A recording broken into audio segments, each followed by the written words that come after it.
Guys, good morning. Ki halchal sab changa si? I hope that you guys are doing good.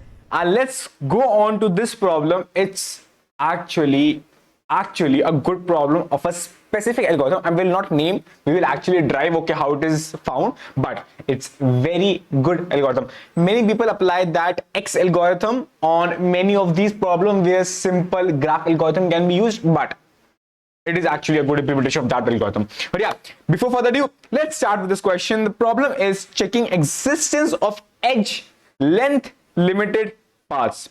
What the problem says is that it's pretty simple, that an undirected graph, basically a graph, as in our bar graph series we have seen how the graphs can be represented. It has 4 ways to represent. It is one of the way that we represent by edge list also, where I have node A, node B, and an edge between them, which is the weight of that edge, which means from UI to VI, I have an edge with a distance, with the edge length of distance of I. Cool. Which denotes, all that stuff. Note that there are multiple edges. It says, between node U and node V, it can have multiple edges, so you don't have to worry about it. Cool, no worries. Given an array called as queries, where the queries is nothing but pj qj limit j, which means is there a path from pj to qj such that every edge it traverses, the distance of every edge should be strictly less than my limit of j. Is there any path there between pj to qj or not? It is this what it is saying. What is the query wants from us? We have to return the Boolean array because it's just saying, is there a path? Is there? Is right? True or false? So for every answer, I have to return, for every query, I have to return, is it true or false? Is it true or false? Is it true or false? Is it true or false? Cool. And yeah, true and false, otherwise. Cool. Let's look at the example, first example. Right, so it is just same thing which I have written right here. For the first example, if we clearly see, then for the first query, which means it says from 0 to node 1, from node 0 to node 1, is there a path such that every edge in that path is strictly less than 2? So if I just go from node 0 to node 1, one path is from here, one path is from here. The path from here has edge 8, edge 4. Both are more than 2. Not good. Here from here to here, the edge is 2, but it is actually also equal to 2. I want every edge distance should be less than my limit of j, which is 2 right here. So the answer is false, because I could not find any path whatsoever. While in the second query, it says from 0 to 2, which means from node 0 to node 2, I have to go. And the limit is 5. I can have, 5. So from here to here, if I go, then you can see the maximum is 4. Here it is 2, here it is 4. So maximum is 4. 4 is actually less than our 5. Oh, I have found a path such that every edge, here 4 is less than 5, here the 2 is less than 5. Every edge distance is less than 5. I am good to go. I'll say, true. I can find a path where the distance of every edge from this node to this node, which means from node pj to qj, every node has length, distance less than this limit of j. Now, the first thing which comes in our mind is, Aryan, for every query, I need to find the answer. So the first very basic approach which comes in our mind is, I will just go on to every query, and every query has 3 things. A node A, a node B, because from node A, I need to go to node B, such that every edge I traverse should have a distance less than limit j. So what I will do is, I have this graph, right? I have to go from node A to node B. I'll try to go via the shortest distance possible, which means from node A to node B, I'll take the shortest path possible. So what will happen is, I will just check at last, is that short, because it is the shortest, which means I will try to grab every edge length as minimum as possible. Right? I just try to grab, if I have to go from here to here, then here to here, then here to here. So I will just try to grab every edge length as short as possible. So the first thing is, I have this node A, this node B, shortest path. At last, I can maybe check that shortest path is less than my limit of j, which means every edge length path, it should be limit of j. And is it possible that I can reach from node A to node B such that I take every edge, only those edges which can actually result me in the shortest path, right? So that thing will actually can be easily done by a simple BFS, where you will just iterate on those edges only, where you can just say, okay, it should be that edge should have less than limit of j, and only traversing only those edges in your BFS, you can just reach to your final answer. And if you're able to reach from node A to node B via simple traversal, you can say, okay, I'm good to go. But you see what's the complexity. For every query, I am doing a BFS traversal. Although you can also apply Dijkstra and all that stuff, but as you can see, you have to repeat the same process again and again, and BFS will be much shorter for that in comparison to Dijkstra for sure. So for sure, you have for every query, you have to go O of n, because a simple BFS takes O of n, which in total is O of q into n. That's pretty much. That can't be done, sorry. So I have to do something else. Now let's look at the problem pretty carefully, which means we saw for every query, I had to do a BFS, right? But I also need to see, when we think, okay, I have thought of brute force. Now we think of the optimization of the problem. For optimization, I try to think, okay, my existing complexity is this. What all things I can reduce in this existing complexity, which means if I look at the problem again, then I have to go to every query no matter what. So this q part I cannot reduce at all. Maybe this n part I can reduce. So I just try, okay, maybe for this n part, which means for every query I am doing a BFS traversal, maybe for that I can try to optimize that. Now, how for every query I'll do this thing? Let's look at the query again. What is the query saying? Query is saying, is there a path? See, I'm just writing what I'm speaking. I just wrote the exact thing right here. Is there a path between node 0 to node 1, sorry, it's 1, such that each edge has distance less than equal to 2. So if you firstly look at the words itself, there exists a path. When we ever think there exists a path, we just think of connected components, because you have heard this word a lot in connected components. When we say of connected components, the thing which comes in our mind is BFS, DFS, and union find. It is what I am thinking. I'm not solving the problem right now. It is just by the words itself I'm thinking, okay, maybe it makes sense, maybe it is not. I'm just thinking what is happening. Cool. Okay, all this stuff came in my mind while I was just reading the problem. Cool. Now I just go on to actually say what's happening for each edge whose distance is less than 2, which means, can I consider in this graph of edge list, what if I consider only those edges whose distance is less than 2 and try to make a graph out of those edges only? And maybe at last I find, is there node A and B for which I need to check, which means node 0 and node 1, is there that in this graph? Because right now I have only opted for the edges from those edge list thing, only those edges whose distance is less than 2. So out of grabbing only those edges, let's say one edge right here, one edge right here, one edge right here, one edge right here, right? I just added that.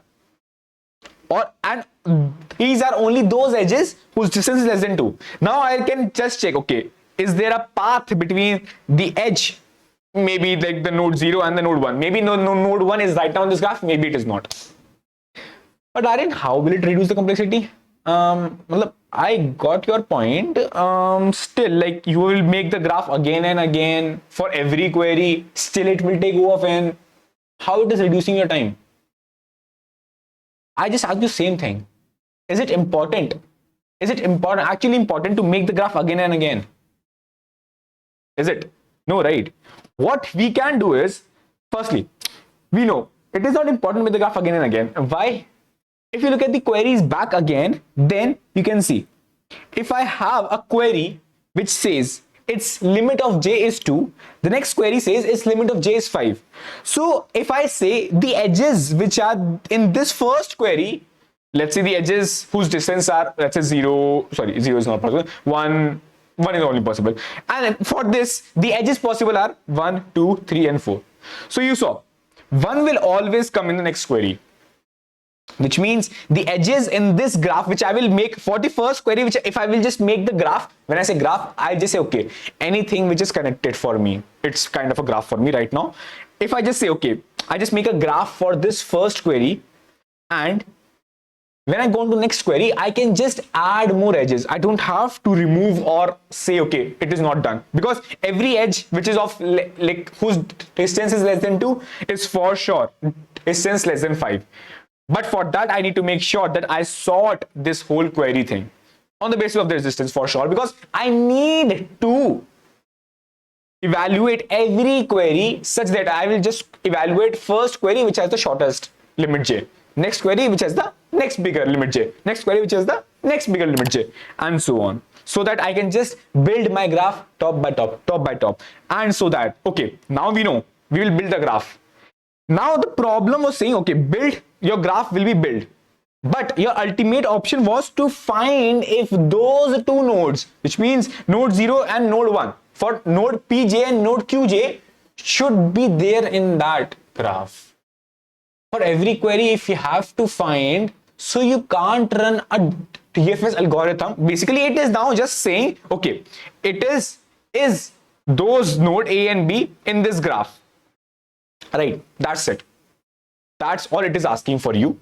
But for that, you can't just run a BFS, DFS again and again, because although simple traversal can make you find okay, if these two nodes can be present in a connected component or not. But you want to optimize that. You want to make it fast. You want to know in O of 1 or O of log n that okay, these two nodes are in my graph right now or not.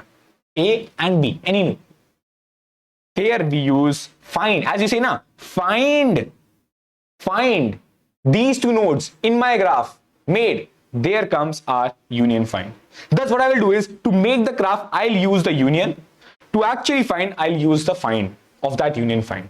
That is a union find algorithm. If you have not watched it, watch it. Although I will explain that pretty quickly for you, but it's good to actually go on, okay, how the complexity is working. Although on YouTube, no one has explained the complexity good, but we have our BAP graph series in which we're going to explain everything out. But yeah, for now, you know, union find algorithm is being used here. Let's see. So basically, as I said, if this edge is included, it will for sure be included in the next step. Thus, I have the simple thing. I can just sort the edges, because I know, firstly, I need to sort the query for sure, because I need to evaluate the smaller distance query first, and I'll also sort the edges, because for sure I'll just try building the graph with the smaller edges first. Cool. And on the basis of that, I'll just process only those edges whose distance is less than the edge limit. I'll show how. So what will happen? Let's try run the same thing. Firstly, as we want to evaluate the short distances, because I will evaluate the short distance query first, which means which has the shortest limit j. For that, I also need to build in my graph such that I just build in the graph that edge distance is increasing. So I just know one thing. I will just sort my distance and I'll sort my edge list. Sorry, I'll sort my query and I'll sort my edge list. So I have this query, I have this edge list, I'll sort both. But you remember one thing. You have to return the answer for this query. If you just sort it, so the order will not be maintained. So firstly, I have to make sure, okay, for this first query, let's push in Q1. Okay, it is now Q1. It is now Q2. Just saying, okay, when I will find the answer for the XYZ query, I would be knowing at what order it came. So the same order, I need to return that. Cool. Now what I will do is I'll just sort both of them. On sorting, as you can see, sorting on the basis of limit j, sorting on the basis of this particular distance. Okay, now it is sorted. Now for the first query, for the first query, I am saying, okay, my limit of j is 13, which means I can build a graph such that every edge has distance less than 13. So I'll just try building the graph. Okay, I'll just go on to the first edge. Can I include this edge? Yeah, distance is 5, less than 13. I'll go on. Can I include this edge? Yeah, distance is 9, less than 13. Cool. Yeah, can I include this edge? Yeah, distance is 10, less than 13. Can I include this edge? No, distance is 13, which is equal to 13. So I will, for first query, I will just build the graph with these 3 edges. Now, it is built. What the query was saying, it is just union thing. In my DSU, it will just build this particular graph. Although the graph is not meant like this, it is actually on the basis of roots, parent and all that stuff. But to actually simplify, I'm just showing you how it is just being made. Now, union is done. On these 3 edges, I just check, okay, is 1 and 4. I'll just find 1 and 4. Is it in this graph? 1 is there. 4 is where? No, right? 4 is not there. So there is no 4. And how we do a find? Find is just, it goes to the parent, which means in C, 4 is also there, right? So what find will do? Find will do a 1, which means it will just go on to the 1's parent. It is simply a concept of disjoint set union, which is union find, that for find it just goes to 1's root parent, 4 it just goes to root parent, 4 is itself 4 root parent, and for 1 it will just go try to go, okay, what is the root like? And if both the roots are same, which means both the root parents are same, then it's in the 1 graph. If it is not, it's in the 1 component. If it is not, it's not in the 1 component. Thus I'll say, okay, 1 and 4 there, they are not in the 1 component, they have no path between them. Sorry, the answer for Q2, the answer for query 2 is false. You saw, I evaluated the second query first, so I will just push in for the query 2. For the query 2, the answer is false. I have not evaluated the query 1 yet because it will come later, but I know the answer for query 2. Cool. For the next query, what will happen? For the next query, as we have already made the graph with this first 3 edges, now comes on the chance of my next edge. Can I add this in my graph? 13, which is less than 14. Yeah, I can. I'll just add that.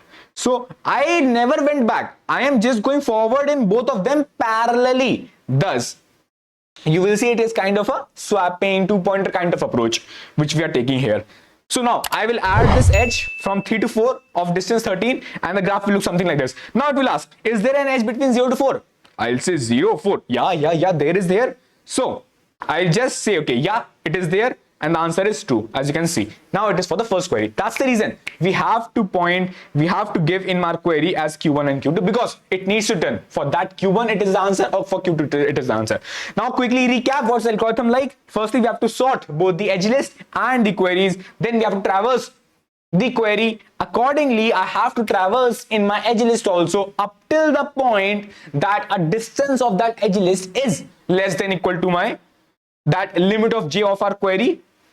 When it is done, I'll just see, as I'm traversing on my edge list, I will try to build the union graph, which means a simple DSU union. As the graph is built, which means union is done, now I have this, okay, is there an edge between pj to qj? Which means I just do a find operation, which can actually tell me, okay, are they in the same connected component or not? If it is, I will return a true. Return in the sense, I will just, because I have to return the whole array of for queries, so I will just mark for that query I, the result is true or false, depending upon if it is in the same component or not. How we will do it? We'll do it via find operation. It's highly recommended. If you don't know disjoint set union or DSU, you will just go quickly watch, but I'll actually explain you. If you know, or if you have remembered, or if you have forgotten, or if you don't know the complexity, or if you watched a video but he didn't explain that well, but still, we will actually see. We will use the best algorithm of DSU, which is the path compression and union by rank, which means like it is a DSU has 5 implementations, in which it is the best one. You can do union by rank also, union by size also. Both are same, so no worries for that part. Now it's a standard code. I have given the code for Java, C++ and Python down below. Just mark this code as a snippet. I have been using the same code for last 2 years. Exactly same code. Whenever a problem of DSU comes, I just grab that snippet out, paste it. In competitive contest, but in interview, you have to write the same code. But it's pretty easy and short. But I will just recommend to mark this as a snippet. In the lectures also, in our bar graph series, we have also spoken that, okay, I have just given the like snippets out. If you can just use those snippets, your algorithms code will be very fast. Now, for this, firstly, we have initialized parent and rank. As we say, we do a union by rank, and parent is to find out, okay, for every node I need to actually do a parent. To basically, a node has multiple roots, multiple childs. It can have also have multiple childs. So as we go on to find, we actually broaden the tree, which means if I have a tree something like this, now as I go on to find this root, then I'll just broaden the tree. It is the reason I have to keep the parent with me, right? Let me quickly erase that. Okay, I can't. I can. Now, next comes function is our find. But before that, let's look at the union. It's nothing but, see, find is nothing but finding the parent root. So I'll just say if my x, which means the node, is equal to the parent of x. For the node 4 we saw, it is equal. Parent of 4 was equal to 4, which means I'll just return the 4 because it is a parent, no worries. But if it is not the case, if x is not equal to the parent, which means x has some parent, so just go and find that parent's parent. That's the reason I'll just go and find that parent so that it will ultimately go on and reach the topmost parent, and that's what I have to return. And also parallelly, I'm doing a path comparison. I'm assigning, if I just say, okay, if it is the node right here, I'm going on to find the parent of this, then it will just return me this. But parallelly, what I am also doing is, for this particular tree right here, it will just keep on going and assigning my tree like this. Thus, as you can see, path is being compressed. In the next iteration, if I just go and ask him, hey, what is your parent? It will just go and return me this. Very short. While here, initially, it is actually going step up and returning me. It is the concept of path comparison. Now, union by rank, what it means is, firstly, I'll just go and find the parent of both the components. If the parent is same, why you have to do a union if parent is same? But if it is not same, then you have to do a union. How you do a union? You do a union by rank, which means the tree, which means the component which is bigger has a bigger rank. Component which is bigger has a bigger rank. Its root should be having a child as the smaller rank component. If I have a bigger component, a very big component, and a smaller component, its rank is big, its rank is small. So I need to assign this as the child of my bigger rank parent. That's the reason I just check. If my rank of x, let's say it as a x component, if it is less than the rank of y component, so I'll just go and assign my parent of x, because x was smaller, so parent of x will become a y. X was smaller, so parent of x will become y. While it is not the case, so vice versa, parent of y will become a x. But if both are same, then see, if the rank is different, then always the rank will maintain. If y rank is smaller, x rank was bigger, or y rank was bigger, x rank was smaller, even if I attach x on y, still y rank is still bigger. But if both rank have same, and if I've attached one to another, then one should increase the rank. So I will just increase the rank for anyone. I just increased x here if both have the same rank, so that actually the rank can be become different by increase by 1. And ultimately I have just done a union, so I just do a true. But now comes the interesting part. As we say, for every query I need to push in what? I need to push in the index, because ultimately I need to return for every index. You can see, for every index of that query I need to return my result, because my result is in the order of the query itself, but I am sorting my query, so I also need to maintain the index. That's the reason I just pushed in my index at the query index 3. Query, which is of I, has first element, 0th element as the p of I, p of, let's say I, okay, it is, let's say p of j, it is q of j, which is the first. Next is limit of j. Now next thing, which is index 3, I just pushing, okay, what is the index like? It is I, same thing I am pushing in.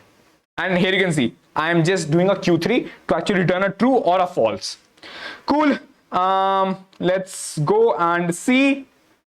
Now, as we say, we have to sort both of them on the basis of the distance. Here it is the limit of j, and here it is the distance. I have to sort both of them. Now comes the interesting part. I will go on to every query, and parallelly I'll go on to firstly I'll go on to every query, and parallelly I'll go on to every edge, such that the edge length, which means the distance, should be less than the limit of j. Only then I can build my graph. Build my graph means do a union, and it is the same thing. I'm doing a union. Union of what? Union of nothing but edges. Just one node, and I'm good to go. Next, I'll just go on building my graph such that I'll just go on iterating on my edge list such that my edge list is actually less than my limit of j. And as my graph is built for those particular edges, I just need to check, hey, is my p of j and q of j are in the same component? I'll just do a find, which actually go on to the root of that particular graph, find root of that particular component. If it is same, it is in the same component. If it is not, it's not the same component. If it is same in the same component, I'll return a true, and by default it is already a false. You can see. That's the reason I'll just mark it as a true, and ultimately I need to return that result, which has all the answers for every query. Complexity is pretty interesting. I guess no one on the internet will explain like this. For our DSU, which is path comparison by union by rank plus union by rank, here as you can see, union is nothing but you are just assigning the variables and all that stuff, so it's nothing but O of n. While in the case of find, you will see you are moving exponentially on the parent, so you might think, okay, if it is kind of log of n or something, but it is not. It is log star n. Log star is nothing but, many people say it as alpha of n. The entire proof of this is actually in, like, you can just go and look here. Although in a path graph series we will teach about the entire proof, okay, why it is maximum limit is O of 5, which means it can just have 5 as that constant, so it just goes up to O of 5, and that's pretty much it.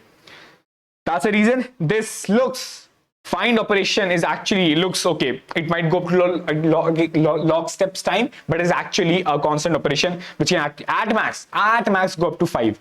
If you want actual proof right now, you can just go and look at this. I'll just show quickly at this link. Here explained pretty well. Now for our actual sorting, it is O of q log q, sorting of edges, O of e log e. As we go on queries and edge list parallelly, so it is q plus e rather than q into e. Mark my words. As we are going parallelly, and we are, as I said, I am going on 2-pointer wise. Next is union operation, which is nothing but O of 1, as I showed you above. Find operation, which is nothing but O of 5. Constant can have O of 1 also. Ultimately, this whole operation will be nothing but O of q into e, q plus e, sorry. So in total, the time complexity is q log q, e log e plus q plus e. You can just ignore that when you are having a final answer, and you can return this q log q plus e log e. Space is nothing but O of n for our parent and rank of the DSU. The code of C++, Java and Python are down below. Please mark this as a snippet. It is the best snippet code of DSU on the planet right now. I hope that you guys liked it. If yes, then the button. I know that I have gone very much, but yeah, that's all. I see you in the video. Goodbye, take care. Bye.